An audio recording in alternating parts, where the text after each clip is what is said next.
مصطفیٰ ہے، علم سکھانے والا خدا ہے، علم سیکھنے والا مصطفیٰ ہے، معراج پر لے کر جانے والا خدا ہے، معراج پر جانے والا مصطفیٰ ہے۔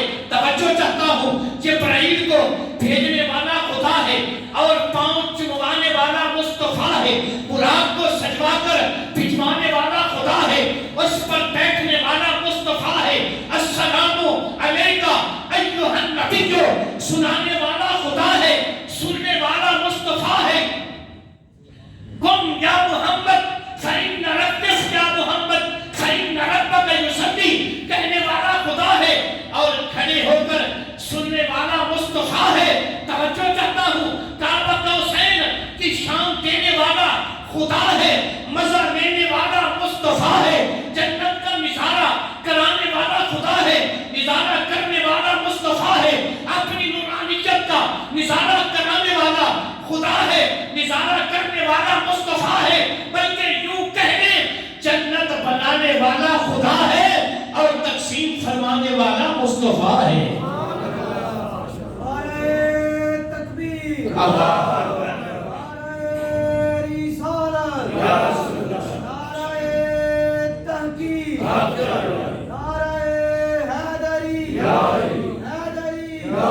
اللہ سلامت رکھے دل رضا، ماشاءاللہ سرکار کی محبت ڈنگ مار رہی ہے۔ یہ جس کو ڈنگ لگتا ہے نہ وہی اندر سے آواز نکالتا ہے۔ اب توجہ فرماؤ، آگے ارشاد فرمایا اسرا بعبدہ، اسرا بعبدہ، اسرا کا معنی ہے سیر کروائی، اسرا کا معنی کیا ہے؟ سیر کروائی۔ اس معراج شریف کے 3 حصے ہیں۔ پہلا حصہ ہے مسجد حرام سے مسجد اقصی تک، دوسرا حصہ ہے مسجد اقصی سے سدرۃ المنتہا تک، اور تیسرا حصہ ہے سدرۃ المنتہا سے اوپر پھر کسی کو پتہ نہیں کہاں تک۔ بس اتنا ہم کہہ سکتے ہیں، حضرت خواجہ محبوب الہی خواجہ نظام الدین اولیاء، نظام الدین اولیاء، اولیاء ہے جمع کا صیغہ، مطلب کیا ہے کہ نظام الدین ایسا ہے جس کے ایک دامن میں ہزاروں ولی ہیں، وہ نظام الدین اولیاء، چشتیوں کا تاجدار، بابا فرید الدین گنج شکر کا روحانی بیٹا، حضرت قطب الدین بختیار کاکی کا روحانی پوتا، حضرت غریب نواز کا روحانی پڑپوتا، وہ خواجہ نظام الدین، حضرت شیخ نصیر الدین چراغ دہلوی کا روحانی باپ، حضرت میر خسرو کا روحانی باپ، یہ جتنے بڑے بڑے اللہ کے ولی ہیں ان کا روحانی باپ وہ خواجہ نظام الدین اولیاء۔ آپ فرماتے ہیں کہ سرکار کے معراج کے 3 حصے ہیں۔ پہلا حصہ جو ہے مسجد حرام سے لے کر مسجد اقصی تک، اس کو سیر کہا جائے گا، اور جو مسجد اقصی سے سدرۃ المنتہا ہے اس کو معراج کہا جائے گا، اور جو سدرۃ المنتہا سے اوپر ہے اس کو اعراج کہا جائے گا، اور پورے کو جب اکٹھا بولا جائے تو پھر معراج شریف کہا جائے گا۔ سیر اسرا بعبدہ، اللہ نے سیر کروائی، اللہ نے، اور یہ معراج شریف کا واقعہ کس تاریخ کو آیا ہے؟ 26 رجب المرجب، اگے 27 کی رات۔ یہ وہ دن ہے جب چاند کا نام و نشان نہیں ہوتا، چاند اپنے گھر چھپ جاتا ہے۔ یہاں قرآن پر انسان جب غور کرتا ہے تو سوچنے پر مجبور ہوتا ہے۔ آپ کا کوئی مہمان آئے بڑی دور سے، وہ آپ کو کہے کہ مجھے جناب کی سیر کرواؤ، تو آپ اس کو رات کو لے جاؤ گے جہاں وہاں لیٹیں بند ہو، کچھ نظر نہ آ رہا ہو، اور پھر 27 کی رات جب ہاتھ کو ہاتھ نہیں دکھائی دیتا تو سیر کا کوئی مقصد نہیں رہتا۔ رب ذوالجلال کو چاہیے تھا اگر رات کو سیر کروانی تھی تو چاند کی 13 یا 14 یا 15 یا 16 تاریخ کو کرواتا یا دن کو کرواتا۔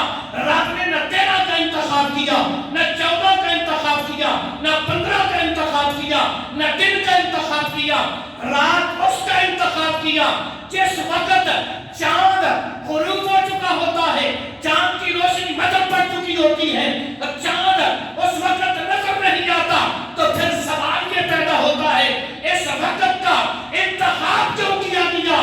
تو علماء فرماتے ہیں اس وقت کا انتخاب کر کے رب ذوالجلال کہنا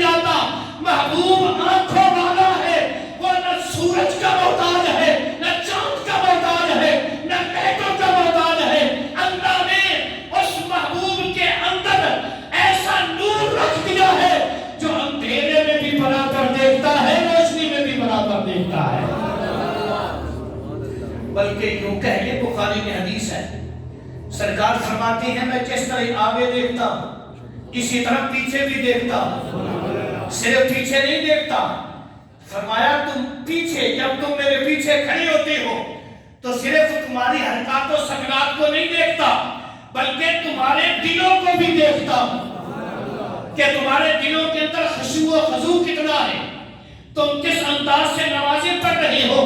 پتہ یہ چلا ہمارا یہ جو منہ ہے صرف سامنے دیکھتا ہے، اگر ادھر دیکھیں گے تو سامنے نہیں دیکھ سکیں گے، اگر ادھر دیکھیں گے تو ادھر نہیں دیکھ سکیں گے، اگر پیچھے دیکھنا ہے تو پھر مڑ کر دیکھنا پڑے گا۔ لیکن اس کائنات میں ایک ایسی ہستی موجود ہے جو جہاں جلوہ گر ہو وہ ساری دھرتی پر برابر اسی طرح دیکھتی ہے جس طرح سامنے دیکھتی ہے۔ تو ماننا یہ پڑے گا رب ذوالجلال نے یہ اوصاف، یہ کمالات اس لیے عطا فرمائے کہ محبوب صلی اللہ علیہ وسلم اس رب کا جلوہ کرنے جا رہا ہے جو چہتوں سے پاک ہے، جو علاقوں سے پاک ہے، جو زمینوں سے پاک ہے، آسمانوں سے پاک ہے، جو جناب مصروں سے پاک ہے۔ محبوب صلی اللہ علیہ وسلم رب کو جدھر سے بھی دیکھا جائے وہ ادھر سے جلوہ کرواتا ہے۔ فرمایا محبوب تیری نظر کو یہ کامیابی عطا کرتی ہے کہ جس طرح رب ذوالجلال وَلِلَّهِ الْمَشْرِقُ وَالْمَغْرِبُ فَأَيْنَمَا تُوَلُّوا فَثَمَّ وَجْهُ اللَّهِ، جس طرف تم منہ کرو گے ادھر ہی رب کو پاؤ گے۔ فرمایا رب کی یہ شان ہے محبوب اب تجھے بھی یہ شان دے دی ہے کہ تو اندھیروں میں بھی دیکھ سکتا ہے، سامنے بھی دیکھ سکتا ہے، پیچھے بھی دیکھ سکتا ہے، دائیں بھی دیکھ سکتا ہے، بائیں بھی دیکھ سکتا ہے۔ محبوب اس رب کی بارگاہ میں تو جلوہ گری فرمانے والا ہے جو ہما سمت موجود ہے، تیری نظر کو بھی وہ شان عطا کر دیا، تیری نظر کو بھی ہم نے ہما سمت بنا دیا ہے۔ آقا کونین صلی اللہ علیہ وسلم سمتوں کے محتاج نہیں ہیں، اللہ نے وہ شان عطا فرما دیا۔ حضرات عبد ہی سیر کروائی اپنے خاص الخاص بندے کو، سیر کروائی اپنے خاص الخاص، بول رہا خاص الخاص بندے کو۔ اب یہاں چاہیے تو یہ تھا، اللہ فرماتا اسرا بمحمد، ہم نے سیر کروائی حضرت محمد صلی اللہ علیہ وسلم کو، یا اللہ فرماتا اسرا بنبی کے ہی، ہم نے سیر کروائی اپنے نبی کو، یا اللہ فرماتا اسرا برسول ہی، ہم نے سیر کروائی اپنے رسول کو، یا اللہ فرماتا اسرا بروح ہی، ہم نے سیر کروائی محبوب صلی اللہ علیہ وسلم کو روحانی، یا اللہ فرماتا اسرا بمنام ہی، ہم نے سیر کروائی محبوب کو خواب میں یا سوتے ہوئے۔ اللہ نے عبد ہی کا لفظ فرما کر ایک ہی جملے میں سارے اعتراضات اٹھا دیے۔ فرمایا لوگ جو کہتے ہیں کہ خواب میں زیارت خداوندی ہوئی یا روحانی زیارت خداوندی ہوئی، معراج خواب میں ہوئی یا معراج روحانی ہوئی، رب ذوالجلال نے لفظ پہ عبد ہی فرما کر اعتراضات کی جڑ کو کھیر دیا ہے۔ فرمایا لوگوں عبد اس وقت بنتا ہے جب جسم اور روح دونوں موجود ہوتی ہیں، تب اس جسم کے ڈھانچے کو اب بندہ کہا جاتا ہے۔ یاد رسال علماء فرماتے ہیں جنازہ پڑھنے کے لیے جاتے ہو نا، مسلمان کا جب وہ مسلمان فوت ہو جائے تو پھر جنازہ پڑھنے کے لیے اللہ کی توفیق سے جاتے ہیں۔ جب سامنے جنازہ پڑھا ہوتا ہے تو نیت کیا مانگتے ہیں؟ 4 تکبیر نماز جنازہ فرض کفایہ، صدا واسطے اللہ کے، درود واسطے نبی کے پاک صلی اللہ علیہ وسلم کے، دعا واسطے حاضر سے، ذرا یہ جملہ اونچی بولنا، دعا واسطے حاضر سے، پھر ایک مرتبہ دعا واسطے حاضر سے۔ یہ تو وقت کا صدر ہے، پچھلے کسی صدر کا نام لے لیں، زیاد حق یا کوئی اور، یہ تو وقت کا وزیر اعظم ہے، تو یہ اس کی آنکھیں بھی جسم میں ہیں، اس کے دانت بھی ہیں، ہاتھ بھی ہیں، پاؤں بھی ہیں، جسم بھی پورا ہے، تو پھر آپ نے اس کو میت کیوں کہہ دیا؟ یہ تو وزیر اعظم ہے، یہ تو وقت کا ولی تھا، یہ تو وقت کا عالم دین تھا، آپ نے اس کو میت کیوں کہہ دیا؟ اب تمہارے دماغ کہ مسئلہ مثال میں سمجھا رہا ہوں. میت اس لیے کہہ رہے ہیں کہ جو چودھری صاحب وہ نکل گیا, جو اندر صدر تھا وہ نکل گیا. اب روح نکل گئی, اب بندہ نہ رہا, اب میت بن گیا. مسئلہ سمجھے کہ نہیں سمجھے؟ اب روح نکل گئی, پیچھے کیا رہ گیا؟ میت. پیچھے کیا رہ گیا؟ میت. اس پر لفظ بندہ نہیں بولا گیا, لفظ میت بولا گیا. اب رب نے فرمایا ہے میرا بندہ. شہر کے لیے کون جا رہا ہے؟ میرا. کلمت کے کون جا رہا ہے؟ میرا. جب روح جائے نکل, یہ ڈھانچہ رہ جائے اکیلا, اس پر بندہ لفظ نہیں بولتے, اس کو میت بولتے ہیں. اب رب نے کہا ہے بندہ, تو پھر ماننا پڑے گا کہ یہ جو جانے والا ہے, اس جسم میں روح بھی موجود ہے, جان بھی موجود ہے, قوت بھی موجود ہے, محمدیت بھی موجود ہے, نبوت بھی موجود ہے, رسالت بھی موجود ہے, زہرا کا بابا ہونے کا شرف بھی موجود ہے. یہ خالی روح نہیں جا رہی. جو بندے کہتے ہیں کہ خالی روح گئی, اور کی آنکھ میں آگ ڈالو, ان سے پوچھو جب روح گئی تو جسم کہاں گیا؟ جسم پھر کیا ہو گیا؟ جب روح نکل جائے تو پھر جسم کیا ہوتا ہے؟ بولو. میت. اور معراج کے بہانے میرے نبی کو موت دے رہے ہو. میرا نبی صلی اللہ علیہ وسلم, اللہ نے قرآن میں فیصلہ دیا ہے کہ کسی کو ہم 2 مرتبہ موت نہیں دیں گے. یہ فیصلہ بھی اللہ نے قرآن میں کر دیا. اب اتنی مثالوں سے پتہ یہ چلا کہ رب ذوالجلال نے اپنے محبوب صلی اللہ علیہ وسلم کو جو معراج کروائی ہے, وہ جسم اور روح دونوں کے مجموعے کو معراج کروائی ہے.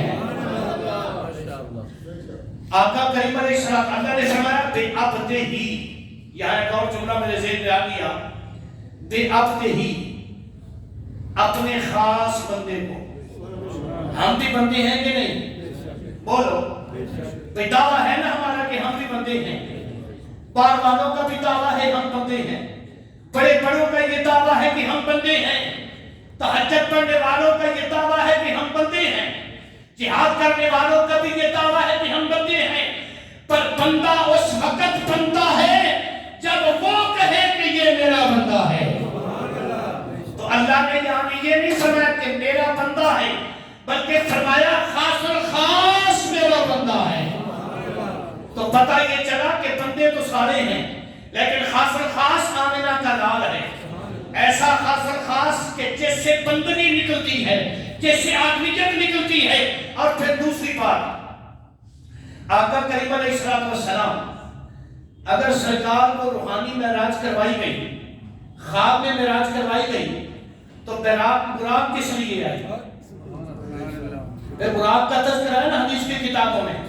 براق سواری ہے, اور اس کی جسامت گھوڑے سے تھوڑا سا کم, گدھے سے بڑا خچر کی مانند. وہ سواری کس لیے آئی؟ روح کو سوار کروانے کے لیے.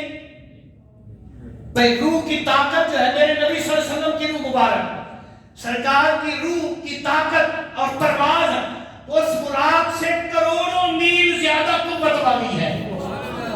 روح کو